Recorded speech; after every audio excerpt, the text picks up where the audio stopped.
ऐतापल्ली high school block स्तरीय अंतर्जातीय दिव्यांग दिवस। लैकरा ब्लॉक अंतर्गत सरकारी उच्च विद्यालय ऐतापल्ली ब्लॉक स्तरीय अंतर्जातीय दिव्यांग दिवस महासमारोह पालित हो जाइछि। गोष्ठी शिक्षा संयोजक जन्माजय नायक सभापतित्व में अनुष्ठित होता उद्घाटन उत्सव में गोष्ठी शिक्षा अधिकारी हिमांशु बाग मुख्य अतिथि भाव में जोगदेइथिबा बेले सम्मानित अतिथि भाव में विद्यालय प्रधान शिक्षयित्री पंकजिनी बेसन, सहकारी गोष्ठी शिक्षा अधिकारी हरिश्चंद्र नायक, आईईवी दुर्जन मरेही प्रमुख जोग देइथिले। कार्यक्रम मध्य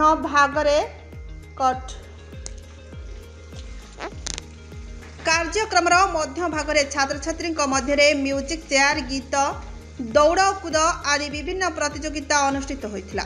उद्यापनी उत्सव अवसर में कृति छात्र छात्री को पुरस्कार तथा मानपत्र प्रदान करा जाइथिला। साहसपुर सीआरसीसी प्रदीप कुमार नायक मंच परिचालना करथिबा बेले तालमुंडा सीआरसीसी मनोरंजन कंटा धन्यवाद अर्पण करथिले। एथिरे प्राय 130 जन छात्र छात्री तथा पिता माता अभिभावक जोग देइथिले। गोष्ठी साधन शिक्षक गोविंद विश्वाल एवं MDM data entry operator Sushant Pradhan तत्वावधान तथा समस्त सीआरसीसी एवं शिक्षक शिक्षयित्री सहयोग में कार्यक्रम सुचारू रूपे संपादित होता। झारसुगुड़ा लैकरारू अनिल कुमार सराफ रिपोर्ट प्रतीक्षा न्यूज।